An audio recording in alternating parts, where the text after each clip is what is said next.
A partir de ahora, hermanos, nos adentraremos a la obra y a las operaciones del Espíritu Santo en los creyentes con respecto a la oración. Es decir, que a partir de este momento comenzaremos a exponer y extender la manera en la que el Espíritu Santo opera en nosotros con respecto a la oración. Y la primera de las operaciones que nos enseña la Escritura, ya la leímos la ocasión anterior. Se trata de una ayuda.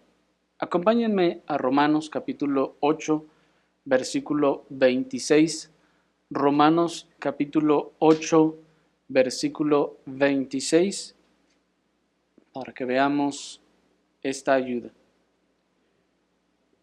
Dice la palabra del Señor: y de la misma manera, también el Espíritu nos ayuda en nuestras flaquezas, porque no sabemos el qué orar como debiéramos, pero el Espíritu mismo intercede por nosotros con gemidos inexpresables.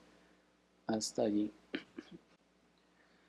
En la exposición anterior, hermanos, fuimos iluminados para darnos cuenta de que estamos llenos de flaquezas en todo, y también con respecto a la oración. Y una de las flaquezas era nuestra incapacidad de discernir entre lo que queremos y lo que realmente necesitamos. ¿Se acuerdan?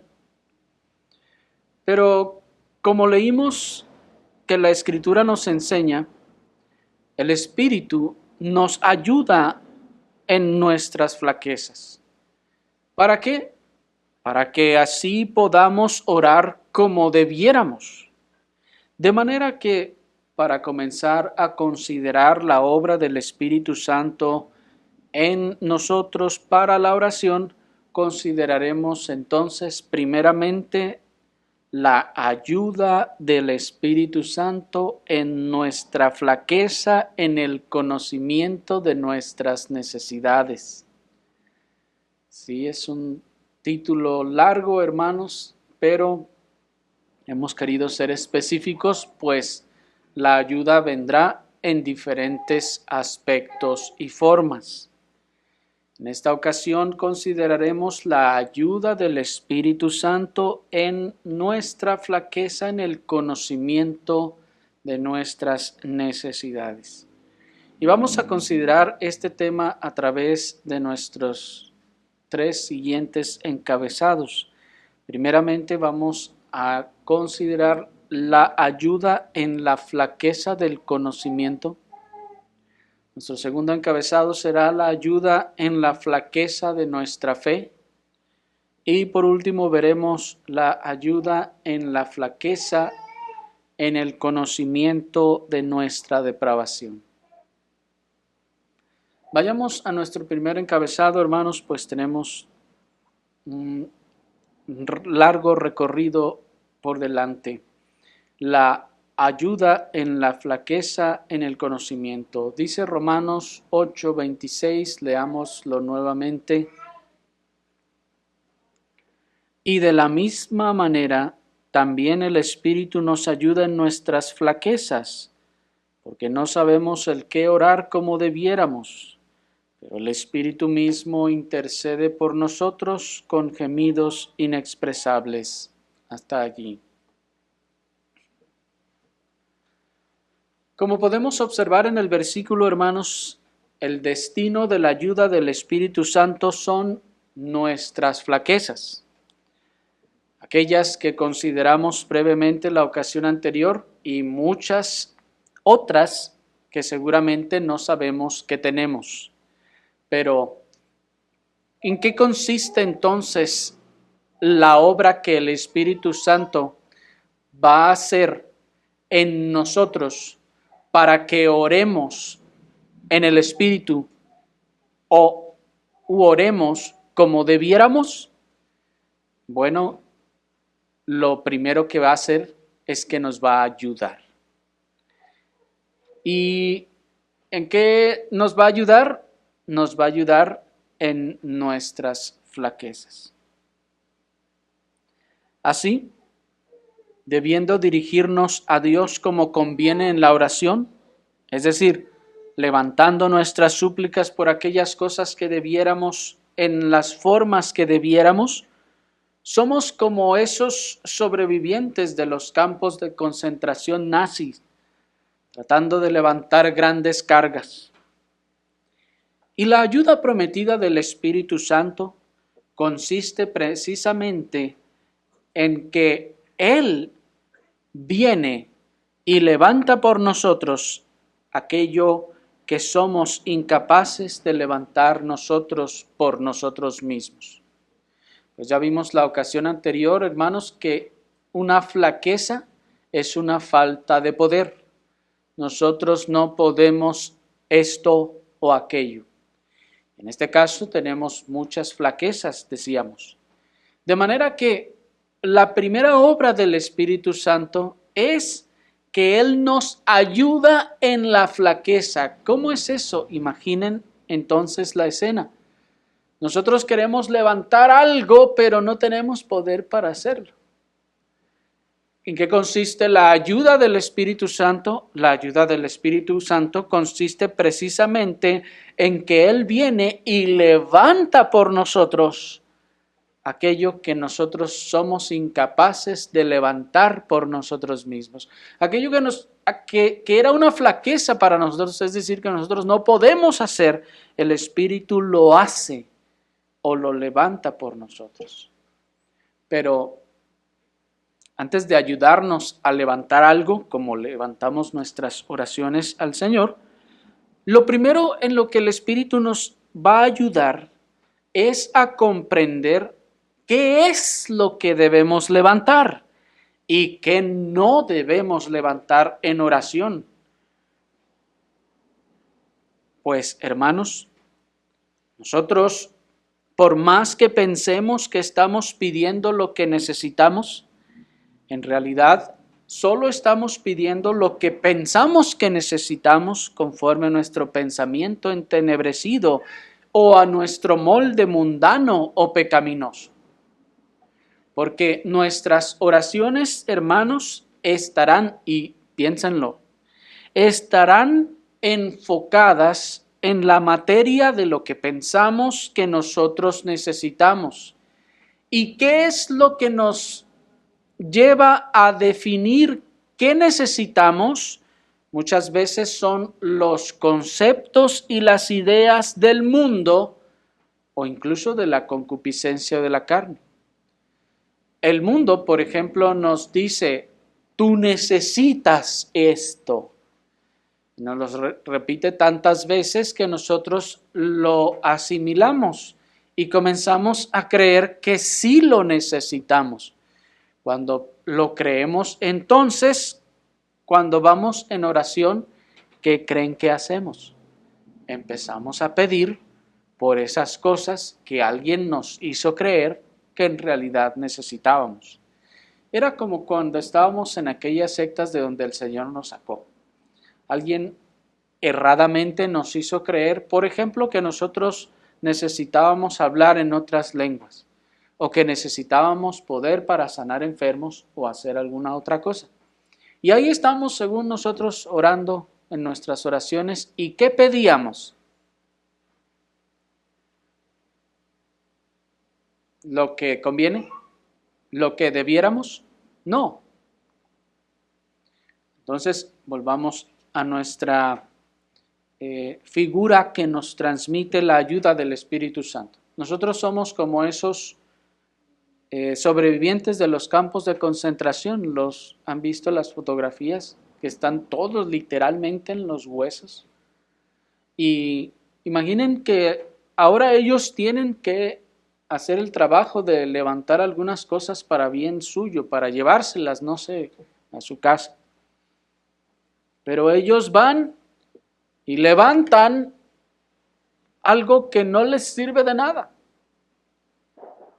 Primero, entonces, que el Espíritu nos va a ayudar es no a levantar eso que no nos sirve de nada. sino que lo primero que nos va a hacer es que nos va a ayudar a entender qué podemos y qué no podemos levantar. Porque las tinieblas en la mente de muchos que se consideran cristianos los puede llevar a realizar frecuentes oraciones porque puedan obtener, por ejemplo, puestos de autoridad en el gobierno mundano. Hay muchas congregaciones en el evangelicalismo pidiendo por esas cosas, hermanos. Y eso, por ejemplo, se constituiría en una flaqueza. El Espíritu entonces primero nos tiene que ayudar a entender por qué sí debemos pedir, por qué no debemos pedir, y enseguida cuando identificamos por qué sí debemos pedir, entonces nos ayuda a levantarlo. ¿Me explico? Incluso el orar porque el Señor provea de recursos para ir a regalar comida a los hospitales o regalar ropa y cosas a los pobres de África, es una oración hecha en las tinieblas de la carne, hermanos, y no en la guía del Espíritu. Orar y pedir que el Señor nos provea para que regalemos comida a los hospitales, para que regalemos ropa y cosas a los pobres en África, no es una oración ayudada por el Espíritu Santo o guiada por el Espíritu Santo, operada por el Espíritu Santo, sino que esa es una oración o sería un ejemplo de oración en las tinieblas de la carne. ¿Por qué en las tinieblas de la carne? Porque el razonamiento que nos llevó a pensar que necesitamos esas cosas es un razonamiento carnal, es un razonamiento humano, es un razonamiento de la carne, no de la Escritura. Por lo que el primer auxilio y ayuda del Espíritu Santo para la oración es el conocimiento o iluminación. Conocimiento e iluminación sobre aquellas cosas que sí son realmente nuestras tareas como iglesia y nuestras necesidades como iglesia y también como creyentes. En ese sentido nos dice el pastor puritano John Owen, la primera obra del Espíritu de Dios como espíritu de súplica en los creyentes es darles una comprensión de todas sus necesidades y de los suministros de gracia y misericordia en las promesas. Solo el Espíritu nos da, y solo Él es capaz de darnos una comprensión tal de nuestras propias necesidades que seamos capaces de dar a conocer a Dios nuestros pensamientos acerca de ellas en la oración y la súplica. La primera parte de la obra del Espíritu de súplica en los creyentes es capacitarlos para orar según la mente de Dios, cosa que no saben hacer por sí mismos. Termina la cita. De manera, hermanos, que observen una cosa. La oración que será aceptable delante de Dios será una oración que es conforme a la mente de Dios.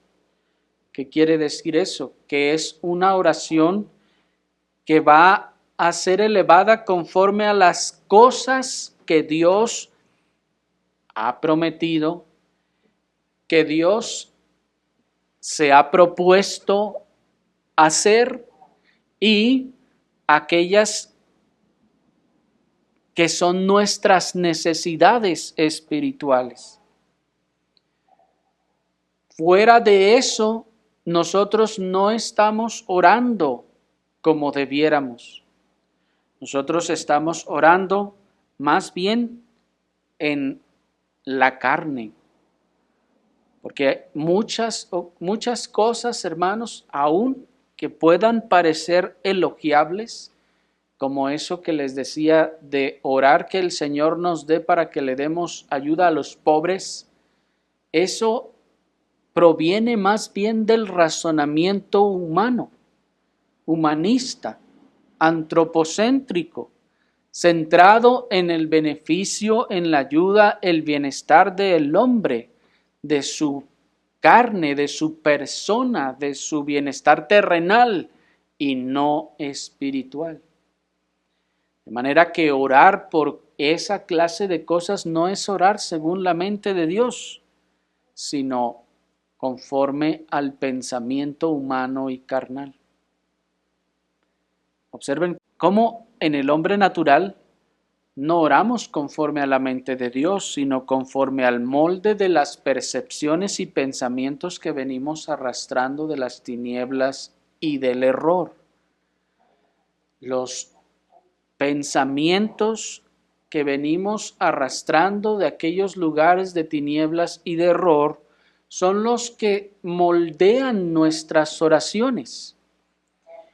Y si estos no son conforme a la Escritura y la mente de Dios, entonces no pueden ser, hermanos, recibidos delante de Dios.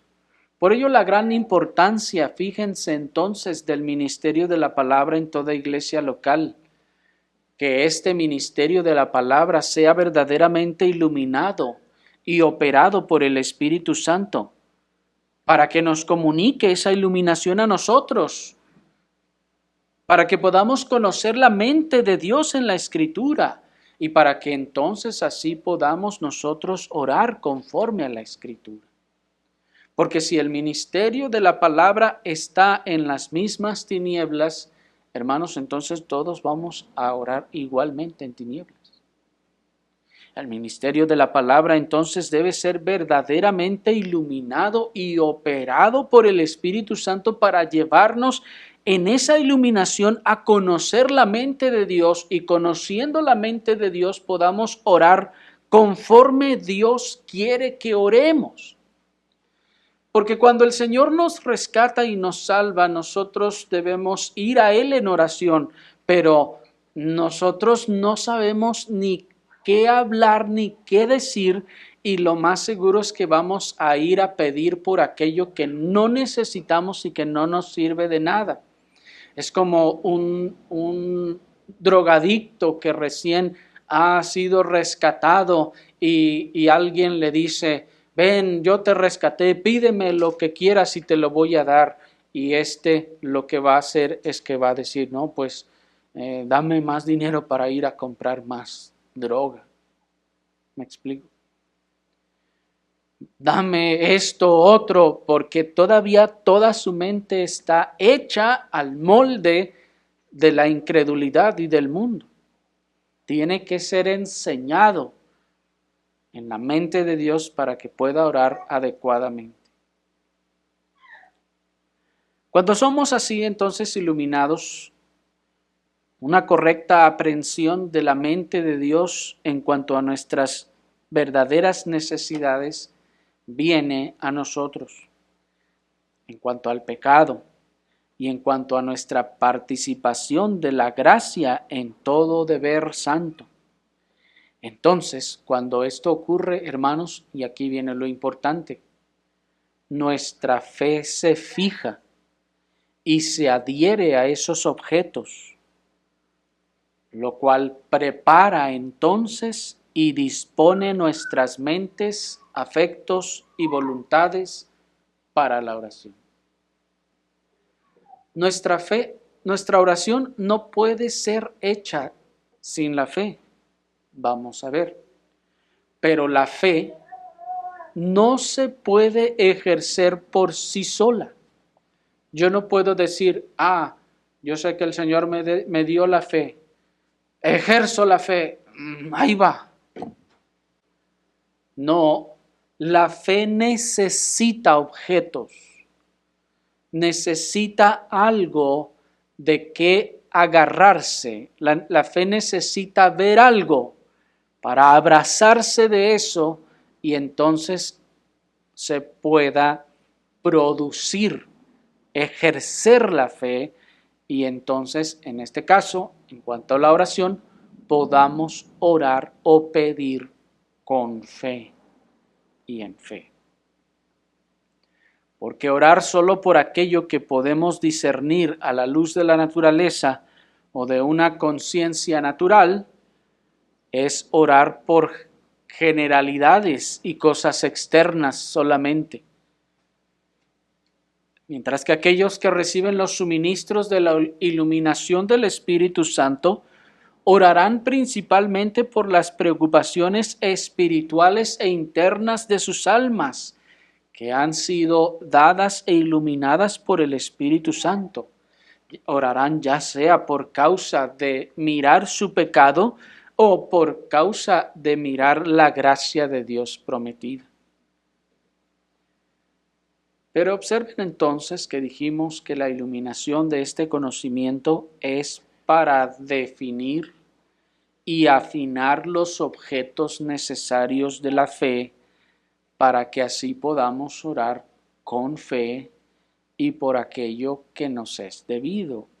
Así que pasemos a nuestro segundo encabezado para considerar, hermanos, la ayuda en nuestra flaqueza de fe.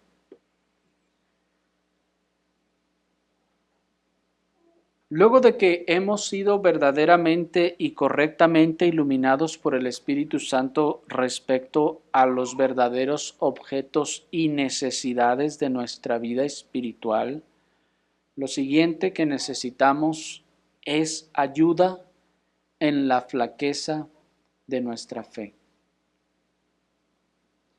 Ya que podemos ver lo que necesitamos, lo siguiente que necesitamos es fe.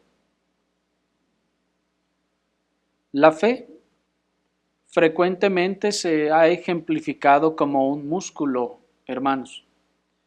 Y siendo esto así, la fe es el músculo más importante de toda nuestra constitución espiritual.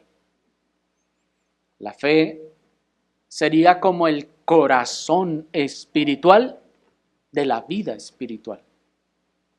Es el músculo más importante de toda nuestra constitución espiritual, la fe. Aunque paradójicamente es una de las flaquezas más grandes que tenemos. Miren lo paradójico. Es el músculo más importante de nuestra constitución espiritual, pero a la vez es el músculo más pequeño y raquítico que tenemos de todos. Muchas veces nosotros no pensamos que nosotros tenemos incredulidad. Pensamos que ya que hemos creído en el Señor y que el Señor ha tenido misericordia de nosotros, pensamos que nosotros tenemos fe. Y que al tener fe, entonces no tenemos incredulidad. Sin embargo, hermanos, la verdad es que, en primer lugar, tenemos poca fe y en segundo lugar, sí tenemos rastros de incredulidad. Fueron 4 las ocasiones que quedaron registradas cuando nuestro Señor Jesucristo le dijo a sus discípulos, hombres de poca fe. 4 veces les dijo el Señor a sus discípulos, hombres de poca fe. Y si los que tenían a un lado al Hijo de Dios encarnado tenían poca fe, imagínense nosotros, hermanos. Ahora bien, si dijimos que la oración es el ejercicio de diversas gracias, entre ellas la fe, entonces la fe se convierte en materia y sustancia de nuestras oraciones. La fe es la materia y sustancia de nuestras oraciones y sin ella nuestras oraciones no son nada, hermanos. Si no estamos orando con fe, solo estamos diciendo palabras al viento. Y en cierta forma y en buena medida, estamos hasta desperdiciando nuestro tiempo. ¿Me explico? Si no hay fe, Esa no es una oración, no es aceptable. Porque sin fe es imposible agradar a Dios y también es imposible orar aceptablemente. Regularmente elevamos nuestras oraciones así como elevamos una moneda al aire, preocupados porque no vaya a caer en la cara opuesta a la que queremos. Pero ahí no hay fe.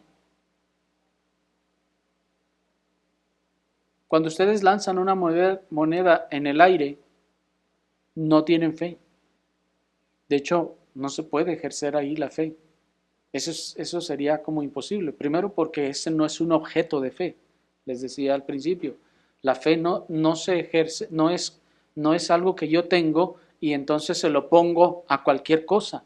No, la fe tiene que tener un objeto correcto sobre el cual adherirse y entonces comunicarse. ¿Me explico? Es como una compatibilidad. Queremos conectarlo con algo y no enchufa ahí, no puede producir nada. Por esa razón, cuando tomamos una moneda y la lanzamos al aire, no se puede ejercer la fe. Es imposible. ¿Por qué? Porque en primer lugar, ese no es un objeto correcto para la fe. Los objetos correctos para la fe solo los da Dios. El hombre no puede generar ningún objeto correcto para la fe. Solo Dios los puede dar. Esa es la razón por la que cualquier cosa que el hombre genere no puede generar fe, ni puede llamar a la fe.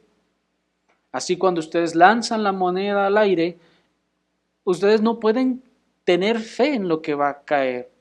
Ustedes podrán tener una expectativa, que eso es distinto a la fe. Ustedes podrán tener incluso una preocupación, estar apretando los dientes a las manos para que caiga en la cara que ustedes esperan. ¿Me explico? Pero miren algo. Así es como elevamos muchas veces nuestras oraciones delante del Señor. Como cuando se lanza esa moneda y decimos, Señor, mira esto y esto otro, y decimos, ay, ojalá que el Señor quiera responder y darme lo que le pedí, pero quién sabe si lo va a hacer. Con una incertidumbre. ¿Me explico? Miren que esa es una oración lanzada o elevada como lanzar una moneda al aire. Allí no hay fe. Incluso si la elevamos con esperanza de que acaso cayera en la cara que elegimos, eso tampoco es fe.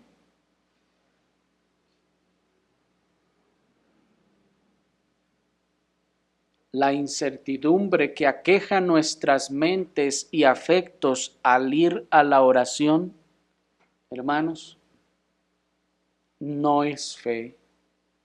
Nos está manifestando que no estamos orando con fe. Cuando al terminar hay una incertidumbre en nosotros, al comenzar y al estar orando durante y después, tenemos la incertidumbre en nuestras mentes y en nuestros afectos. Eso no es otra cosa que incredulidad, hermanos. Y esa entonces no es una oración como debiéramos. Esa no es una oración aceptable, hermanos. Nosotros oramos muchas veces con incredulidad y tenemos rastros y algunos muy grandes de incredulidad, hermanos.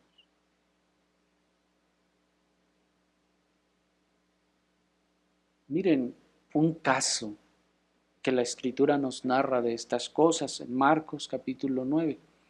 Acompáñenme a Marcos capítulo 9 Y vamos a leer el versículo 17. Marcos 9, 17 en adelante dice la palabra del Señor. Respondiendo uno de la multitud dijo: Maestro, traje a ti mi hijo, que tiene un espíritu mudo, y donde quiera que lo toma, lo derriba y echa espumarajos, y cruje los dientes y se va secando. Y dije a tus discípulos que lo echaran fuera, y no pudieron. Y él respondiendo le dijo: Oh generación incrédula, ¿hasta cuándo estaré con vosotros? ¿Hasta cuándo os soportaré? Traédmelo. Se lo trajeron, y cuando lo vio, inmediatamente el espíritu lo sacudió violentamente, y cayendo en tierra se revolcaba echando espumarajos. Y Jesús preguntó al padre: ¿Cuánto tiempo hace que le sucede esto? Y él dijo: Desde su infancia. Y muchas veces lo arroja al fuego y al agua para destruirlo. Pero si puedes hacer algo, ayúdanos, teniendo compasión de nosotros. Y Jesús le dijo: Si puedes creer, todas las cosas son posibles para el que cree. E inmediatamente el padre del muchacho, exclamando con lágrimas, dijo: Creo, Señor, ayuda a mi incredulidad. Hasta ahí.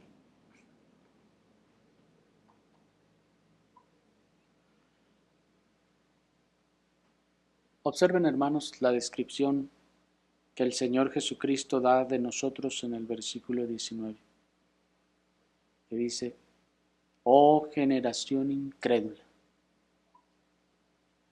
Eso es lo que el Señor dice de nosotros, que somos una generación incrédula. Porque observen que no se está refiriendo a los escribas,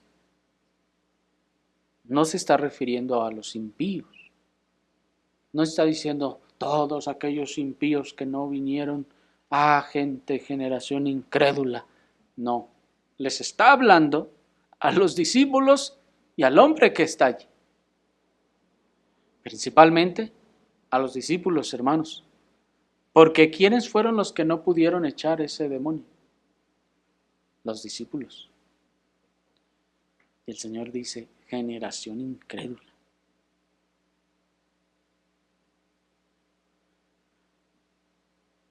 Pero observen entonces la buena conciencia del padre del muchacho, pues, habiéndoles reprochado el Señor a los discípulos su incredulidad, Él lo toma para sí y lo reconoce. Y Él entiende que se trata de su propia condición. Y entonces dice en el versículo 24, miren, inmediatamente el padre del muchacho, exclamando con lágrimas, dijo: Creo, Señor, ayuda a mi incredulidad. Miren la presteza, hermanos, del padre del muchacho para reconocer la flaqueza de su fe. Él dice: Señor, si yo sé que creo, hay en mí una fe y por eso lo traje. Sin embargo, observen que a pesar de que hay una fe en él, también hay incredulidad en su corazón. Las dos cosas se están manifestando. Una fe para creer que Cristo es el Mesías y tiene el poder para hacer estas cosas, pero a la vez una cierta incredulidad. Y así es, hermanos, con nosotros. A pesar de que tenemos fe salvadora en Cristo, todavía estamos llenos de rastros de incredulidad. No podemos creer muchas veces al Señor, a las promesas del Señor. No podemos creer que nos pueda perdonar. No podemos creer que nos bendiga tanto, que nos pueda hacer tanto bien. No lo creemos. Nos parece demasiado. Y como no lo creemos, primero, no lo esperamos y no lo pedimos. O no lo pedimos y no lo esperamos. Dice en ese sentido el pastor puritano John Owen, cito, el asunto principal de nuestras oraciones concierne a la fe y a la incredulidad.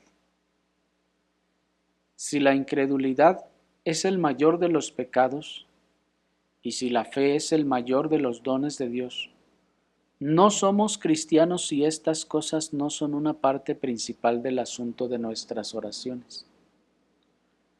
Para ello debemos estar convencidos de la naturaleza y la culpa de la incredulidad y también de la naturaleza y el uso de la fe. Porque la incredulidad, en lo que respecta a Jesucristo, no creer en Él o no creer en Él como debiéramos, es un pecado contra el Evangelio. Y es sólo por el Evangelio que podemos ser convencidos de ello. Y eso es por la ministración del Espíritu. Así pues, ni la luz de una conciencia natural ni la ley convencerá a nadie de la culpabilidad de la incredulidad con respecto a Jesucristo, ni le instruirán en la naturaleza de la fe en Él. Pensar en enseñar a los hombres a orar o ayudarles a orar sin un sentido de la incredulidad o de los restos de ella en su culpabilidad y poder, y sin un sentido de la naturaleza de la fe con su necesidad, uso y eficacia, es decir, al desnudo y al hambriento, calentaos y saciaos, y no darles aquellas cosas que son necesarias para el cuerpo, termina la cita. Miren pues, hermanos, aquí estas cosas. Primeramente, nos es necesario reconocer que hay incredulidad en nosotros. Esa es la primera flaqueza con respecto a esto, que el Espíritu nos tiene que iluminar. El Espíritu nos tiene que iluminar y hacer ver que la verdad es que somos incrédulos. Y que muchas, como decíamos hace un rato, muchas de las gracias, por ejemplo en el culto público, en el día del Señor, nosotros no las recibimos. El perdón del Señor no lo recibimos porque no lo podemos creer. Porque allá, en los lugares de donde el Señor nos sacó, nos hicieron pensar que el culto público entonces estaba hueco y vacío. O una de dos, o estaba lleno de meras emociones carnales y saltos y brincos y maromas. Y luego cuando salimos de allí, nos dijeron que entonces no, nada de eso debe de haber, el culto público debe ser completamente ausente de todo eso. Y nos fuimos al otro punto a esperar, o más bien a no esperar nada del culto, sino solo conocimiento o entendimiento. Entonces, primero, eso como ayuda a la fe. No vamos a poder recibir nada. Segundo, cuando se nos muestra y se nos dice, miren, aquí el Señor está prometiendo en su casa, en la reunión de su pueblo, en la habitación de sus atrios, está prometiendo esta gracia de la bendición, del perdón, la renovación, etc. Nosotros decimos, no, yo creo que no, pero es que, ¿por qué nos lo había de dar? Si yo siempre he sabido que en el culto no hay nada, uno no recibe nada. No, en el culto uno nomás viene a oír y aprender. y que lo único que uno recibe del culto es entendimiento. Uno sale más entendido y no lo puede creer. ¿Qué hay allí? No hay otra cosa que incredulidad. Y el Espíritu Santo primero tiene que convencernos de esa incredulidad, nos dice el pastor puritano, y nos tiene que convencer que esa incredulidad es un pecado. Nos tiene que convencer que estamos pecando contra el Evangelio cuando no estamos nosotros esperando nada de esas gracias. ¿Por qué estamos pecando contra el Evangelio? Porque el Evangelio nos está diciendo que nos va a ser dadas todas esas gracias. Y si yo digo, no, se me hace que no, yo creo que eso es mucho. ¿Qué es eso? Esa es incredulidad. Y es una incredulidad de pecado. Es un pecado contra el Evangelio. Porque es una forma de no creer en Cristo. Es una forma de no creer en lo que Él vino a hacer. Así como el incrédulo mundano no cree que Cristo vino a morir y a dar su vida y salvarle, así nosotros podemos creer que sí vino y nos salvó, pero pues, ¿cómo nos va a dar todas esas cosas? Es mucho. Y luego en ese culto así, todo seco. Bueno, será tal vez para usted seco, porque así lo ha hecho seco, porque no ha esperado nada, porque no ha creído nada, porque en su incredulidad no hay nada que obtener de las actuaciones públicas. ¿Me explico? Y quien lo volvió seco fue usted, no porque en sí mismo lo sea, porque algunos otros hermanos estarán manifestando haber recibido gracia del Señor, pero usted no.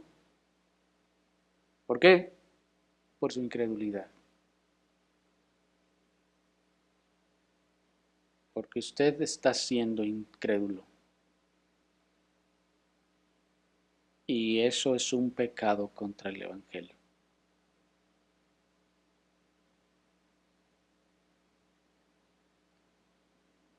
Y nos dice el pastor puritano, observen entonces que allí ya hay mucho por qué orar. Porque, ¿qué sigue después de que me doy cuenta que en verdad entonces sí soy incrédulo? ¿Qué sigue? Entonces voy a creer. Ahí va. No se puede. Eso no funciona así. Yo no puedo hacer nada. Yo no puedo disponerme a mí mismo. Es necesario que el Espíritu obre en nosotros. Primero, por eso decíamos, haciéndonos ver nuestra necesidad, nuestra flaqueza y lo profundo de nuestra flaqueza. Y entonces a ayudarnos a que pidamos, oremos por nuestra flaqueza.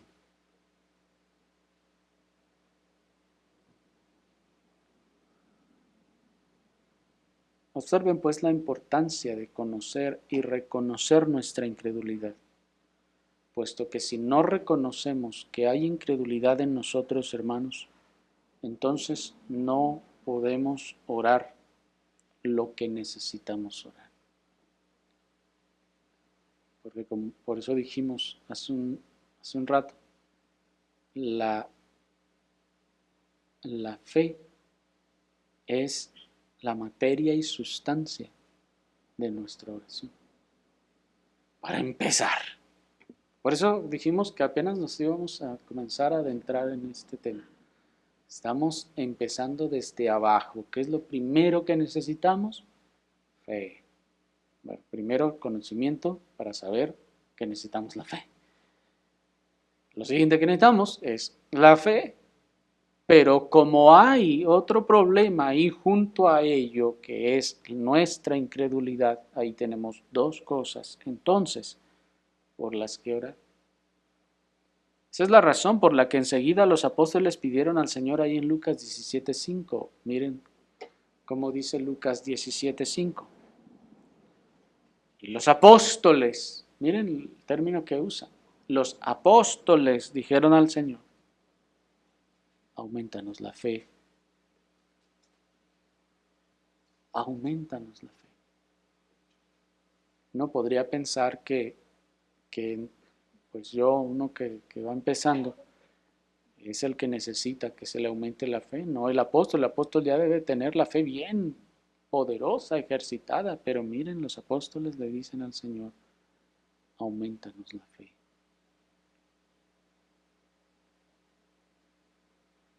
Ellos observen que no están esperando aumentar la fe por sí solos. Ellos no están diciendo, Señor, bendice mis esfuerzos para tener fe, ni mi diligencia o entusiasmo. No, dice, aumentanos la fe. Primero porque ya la recibieron. Hay una fe que es de hecho más chiquita que un grano de mostaza. Porque el Señor dijo que si fuera del grano de mostaza, entonces muchas cosas sucederían. Entonces ya tenemos una fe así de pequeñísima, microscópica. ¿Qué es lo que debemos hacer enseguida? El Espíritu Santo ahora nos ayuda a saber que lo que debemos hacer en cuanto a la oración es pedir primero fe, que nos sea aumentada la fe.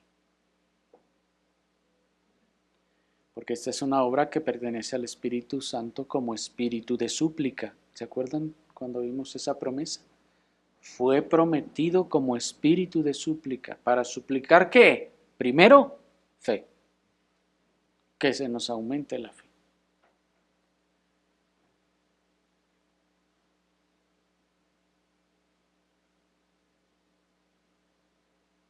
Así muchos podrán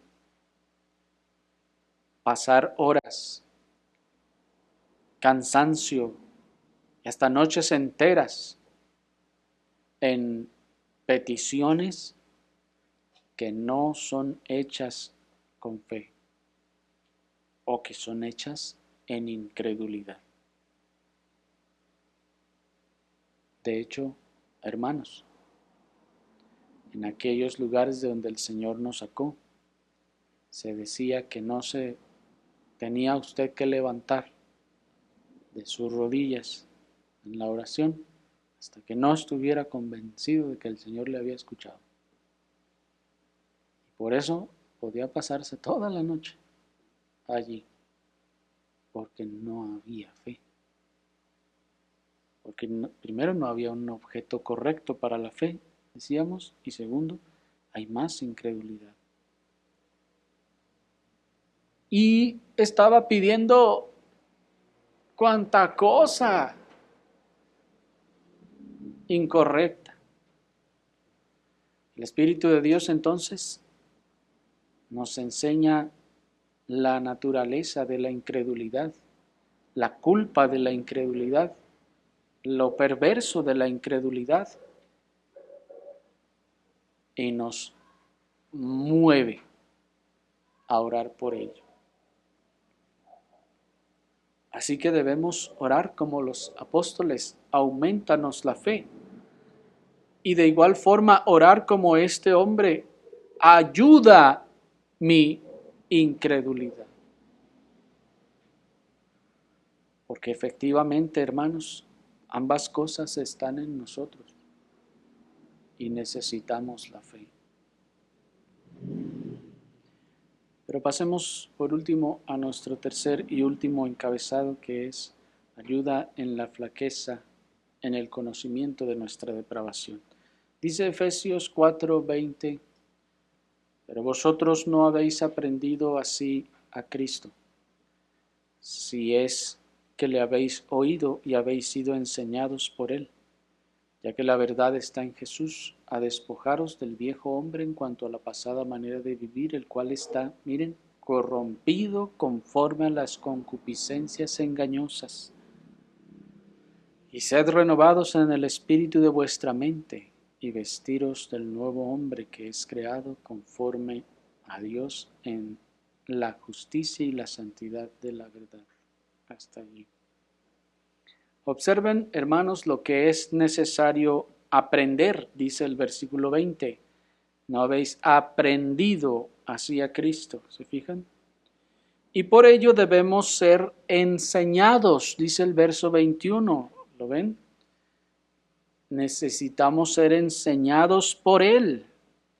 ¿Y cómo es que Él nos enseña? Por medio de su Espíritu Santo. ¿Y a qué nos enseña? Versículo 22, que nuestro viejo hombre está corrompido conforme a las concupiscencias engañosas. El apóstol le está diciendo que ustedes ya fueron enseñados, dice el apóstol. Ustedes ya tienen el entendimiento de que su viejo hombre está corrompido. De manera que el Espíritu Santo nos ha de iluminar entonces con respecto a la corrupción de nuestra naturaleza también, de tal manera que la hagamos la necesidad apremiante y motivo de nuestras oraciones. Otra de las cosas en las que el Espíritu nos ayuda a ver qué es lo que debemos levantar en oración es, en este caso, nuestra corrupción. El Espíritu nos va a mostrar, y escuchen hermanos, cada vez con mayor profundidad nuestra corrupción. Para que podamos orar y podamos orar correctamente, nos va a mostrar cada vez más nuestra corrupción, de donde si nosotros ya no vemos nuestra corrupción y nos vemos cada vez más buenos, en vez de vernos cada vez más malos, vamos al revés.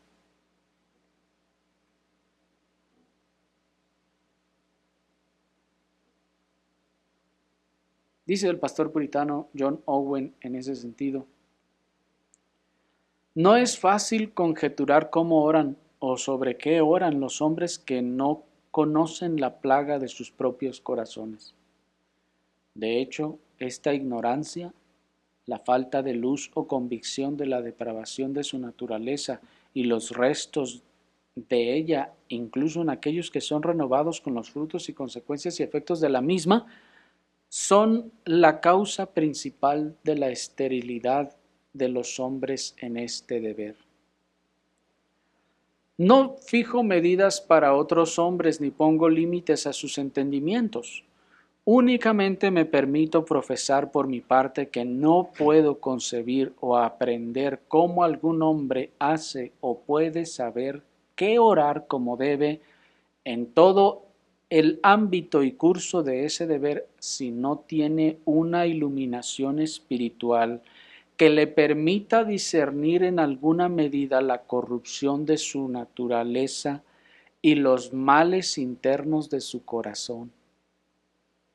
Si los hombres juzgan que las facultades de sus almas no están depravadas, que sus mentes están libres de vanidad, que sus corazones están libres de astucia y engaño, que sus voluntades están libres de perversidad y carnalidad, no me pregunto por qué motivos despreciarían las oraciones de los demás, sino que me preguntaría por qué motivo podrían encontrar verdadera humillación y fervor en las suyas. Termina la cita. Miren entonces la materia de la oración aquí. El Espíritu Santo nos ilumina sobre nuestra propia perversidad. ¿Para qué? Para enseguida ayudarnos movernos, levantarnos a que pidamos por ello. Y en la medida, hermanos, en la medida en la que nos va abriendo los ojos a nuestra perversidad, es entonces que alienta el fervor en la oración. Porque si yo no soy plenamente consciente de mi perversidad, la perversidad de mis afectos, de mi mente, de mi voluntad, yo solamente voy a decir, sí, Señor, ayúdame en mi corazón malvado, amén. Y eso y nada es casi lo mismo, hermanos. Pero un entendimiento claro, profundo de nuestra propia perversidad es una obra del Espíritu conduciéndonos hacia la oración. Porque, ¿qué es lo que sigue de manera natural? Lo que sigue o debe seguir es la oración. Es ir al Señor en oración rogando por estas cosas. Ahí está la obra del Espíritu como espíritu de súplica, mostrándonos aquello que requiere súplica y llevándonos a suplicar. Y después, vamos a ver, intercediendo, aún todavía. Primero ilumina la oscuridad e ignorancia que hay en nuestros entendimientos, para que así podamos rogar por auxilio en aquello que somos incapaces de hacer por nosotros mismos. Pues no vamos a orar, Señor, ayúdame a echarle ganas, ¿no? Si somos totalmente incapaces.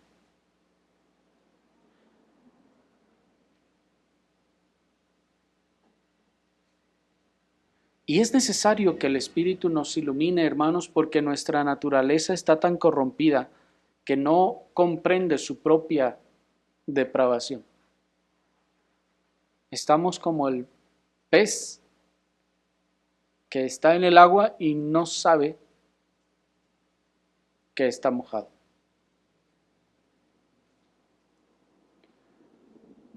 Y así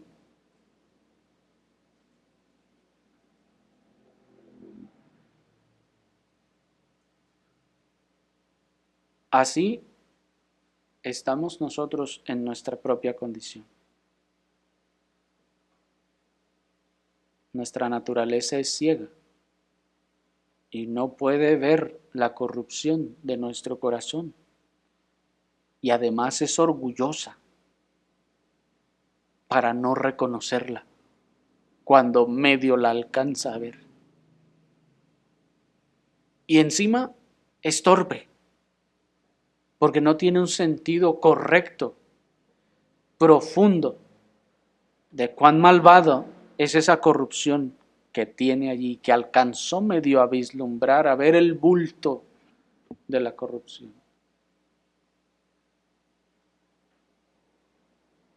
De ahí que algunos nieguen vehementemente esa corrupción, hermanos, y dicen que el hombre no está depravado entonces. Pero miren lo que hacen con ello, miren el gran daño que causan con ello, que ahora, como el hombre no se cree ni se siente depravado, ¿cuándo va a orar por su propia santificación? ¿Cómo va a orar por gracia para que le sea quitado todo eso? ¿Cuándo lo va a hacer? ¿A qué está entonces destinado esa persona? Hacia la apostasía. ¿Por qué cosas entonces va a orar si no entiende su propia corrupción? Solo por cosas y ayudas terrenales, temporales. Así que el Espíritu nos revela, no solo a través de la Escritura, sino también a través de nuestra propia experiencia, la fuerza, la obstinación de nuestro propio pecado. Porque nos es necesario que veamos con fineza con precisión, con claridad, cuán horrendo es, para que podamos orar por ello y para que veamos la urgencia que tenemos de orar por esas cosas en vez de pedir por mejores condiciones terrenales. Y miren que entonces comenzamos a orar conforme a la mente de Dios. ¿Qué quiere Dios para nosotros? ¿El bienestar terrenal? ¿El bienestar mundano? No. ¿Qué quiere Dios para nosotros? ¿Cuáles son sus propósitos de Dios en nosotros de manera personal y de manera eclesiástica? Primero, quiere santificarnos. Por lo que entonces orar conforme a la mente de Dios es orar por aquellas cosas que Dios se ha propuesto hacer en nosotros, de aquí hasta la eternidad. Para ello entonces tiene que hacernos ver la fuerza o la monstruosidad de nuestra depravación. La veamos cara a cara para que podamos odiarla. De otro modo no la podemos odiar y no la podemos atacar, porque somos tan buenos con nuestra depravación que la hemos venido cuidando y sustentando y escondiendo toda nuestra vida. La hemos venido ignorando y pasando por alto.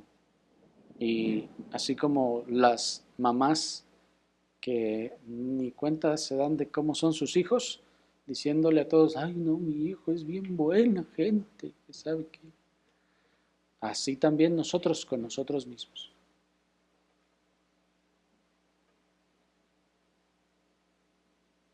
Es necesario entonces que el Espíritu Santo nos abra los ojotes para que veamos cuán perversos somos.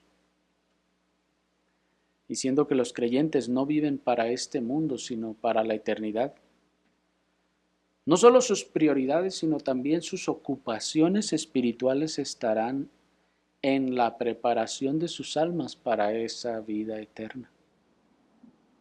Así el Espíritu nos ayuda mostrándonos nuestro desconocimiento de las cosas celestiales para que pidamos conocerlas, creerlas, poner nuestra fe en ellas y entonces ser fortalecidos. El Espíritu Santo nos ayuda mostrándonos nuestra lejanía de la vida de Dios en ello. ¿Cómo estamos viviendo más bien para este mundo que viviendo para el Señor y para su gloria? Nos lo va a mostrar para que entonces nosotros podamos pedir por ello, nosotros podamos hacer de eso la materia de nuestra oración. El Espíritu Santo nos ayuda mostrándonos la torpeza de nuestras mentes ante la gloria de la Escritura, porque vemos la Escritura inspirada y no entendemos nada, o no lo que debiéramos, como dice el texto. Sí entendemos algunas cosas, pero no entendemos como debiéramos. Y ahí está otra flaqueza. El Espíritu Santo nos muestra estas cosas. Tenemos que entonces llevar esas cosas a la oración. El Espíritu Santo nos ayuda mostrándonos también el funcionamiento secreto de nuestras concupiscencias en la mente. ¿Para qué lo hace? Para que podamos rogar por esas cosas. El Espíritu Santo nos ayuda mostrándonos nuestra necedad, nuestra obstinación y perversidad de nuestras voluntades, la renuencia y aversión de nuestras voluntades hacia las cosas espirituales. ¿Para qué? Para que roguemos por esas cosas. Luego nos muestra la rebelión de nuestros afectos contra la mente iluminada, que no se quieren sujetar para que oremos y pidamos por esas cosas. Luego nos muestra la inclinación egoísta y concupiscente de nuestros afectos para que sean también la materia de nuestra oración. Todo esto nos muestra el Espíritu Santo para así convertirlo, pues, en la materia de nuestras oraciones y súplicas. Por la ayuda del Espíritu Santo, los creyentes ahora entonces comprenden que este es su deber en la oración. Y encuentran entonces no solo una comprensión mental, sino una mayor preocupación por estas cosas. Allí es donde se ve la obra del Espíritu Santo, que no solo es que en la mente oí y dije, no, pues sí, como que sí, cierto, esas cosas deben de ser la prioridad, pero no preocupan mi corazón al punto de llevarlo a la oración.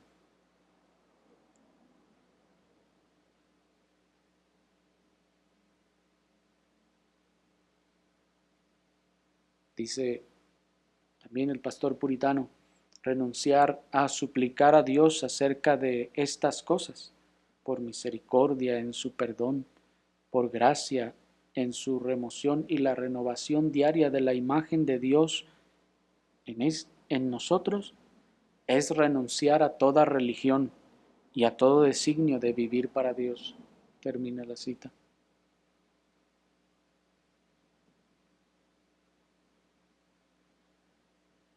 Así pues, hermanos, el Espíritu Santo nos ayuda